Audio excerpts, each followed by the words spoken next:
My brother's best friend shoved my pregnant wife against the wall and squeezed her breast hard to see if it was real, and my brother called her dramatic. Now I don't want anything to do with him. I am hurt by the situation and feel betrayed by my own brother. I have an older brother named Steven and a younger brother named Mike. My mom's best friend from med school has a son named Adam who was basically our fourth brother growing up. We pretty much spent every weekend at each other's homes, went on vacations together, and celebrated holidays together. When I was younger, I looked up to Adam and loved hanging out with him. He was a good friend, and I have so many wonderful memories with him from childhood. My feelings towards him started to change when I was a junior in high school. A good friend of mine told me that Adam was aggressive towards her, was always hugging her and rubbing her shoulders without asking, and once tried to pressure her into sleeping with him after she said no. At the time, I didn't think Adam meant to come across that way, but I started to notice more and more concerning behavior on his part. When we were 19 and in college, he slept with a freshman at our high school. He told everyone that he thought she was 16, which is the legal age of consent, but I still didn't understand why he'd sleep with a high school student after he graduated. I ended up going to the same college as Adam and my older brother Steven and played college baseball with both of them. Adam was liked on the team but had a reputation for being aggressive with women. He also made a lot of jokes that I didn't find funny. Once, at a party, he told me I could lose my V card by finding the drunkest freshman and taking her upstairs. I started liking and respecting him less and less the more he made these jokes and the more I saw him behave while we were in college. I met my wife Erin my sophomore year and we hit it off right away. She never liked Adam and told me she didn't really trust him because of some of the things she heard from the girls on her cross-country team. I distanced myself from him because of this and many other things, and he always accused me of choosing a girl over him. Steven continued to be best friends with Adam and never liked Erin in part because he thought she turned me against our childhood friend. I've explained to Steven a million times that it was Adam's behavior that made me pull away and that I don't want to be friends with someone who makes other people feel uncomfortable. But Steven always defends Adam by saying things like it's just his humor and he's misunderstood. My wife ran cross-country when we were in college and was very petite because of how much she ran. I also think she had an eating disorder at the time and was very restrictive with her diet. When we graduated from college, Erin got to what I think is a healthier weight for her. She's still active and in great shape,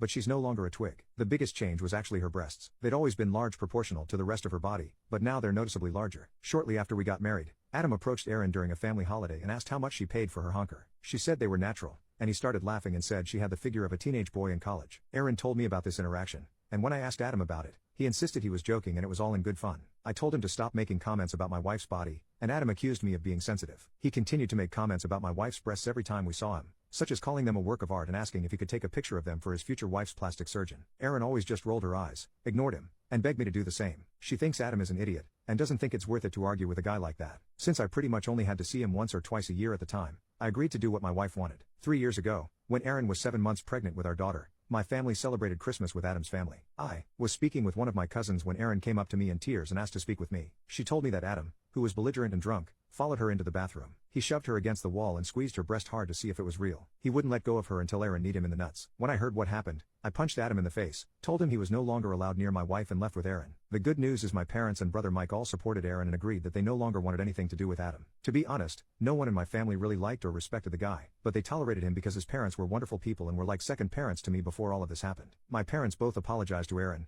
felt guilty that was hurt at our family Christmas, and promised her that she'd never have to see Adam again. The only person who still has a relationship with Adam is Steven. A few days after the Christmas party, Steven called and told me that Adam felt horrible about what happened. Steven said Adam was drunk, meant it as a joke, and never meant to hurt Erin. I told Steven that Adam intimately assaulted my pregnant wife. Steven said I was dramatic to call it intimate assault since he didn't touch her under her clothes or escalate things beyond feeling her honker. I told Steven he sounded like a moron and that Adam wasn't allowed near my wife. This has hurt my relationship with Steven, and I don't feel close to him both because he stood up for someone who hurt my wife, and his sister-in-law, and also because I don't understand why anyone would be friends with Adam. We're still civil to each other at family events, but I don't think we'll ever be friends again. Steven got engaged over the weekend and called to invite me to be one of his groomsmen. I think he did this out of obligation more than anything else. He also asked if my daughter, she's almost 3 now, would be the flower girl. I said yes, but then Steven told me that Adam was going to be his best man. I was shocked, but honestly not too surprised. I told my brother that I didn't want my wife or my daughter anywhere near Adam. I also said that if Adam could do something like that to Erin, he could do the same thing to his fiancée Julia too. Steven accused me of holding a grudge over a dumb drunk mistake Adam made and also accused me of being jealous that he and Adam are as close as brothers and I don't have a close bond with either of them. I told Steven that he should keep Adam as his best man and that I wouldn't be a groomsman and my family wouldn't be at the wedding. Steven was furious, to say the least. Mike also declined to be a groomsman because he also hates Adam and doesn't understand how Steven could be close to someone who did that to Erin. My parents asked Steven how he could choose Adam over me and his sister-in-law and asked him to reconsider having him as the best man, but Steven insisted it was what he wanted. He's told my parents and our other brother that Erin drew a wedge between me and Adam,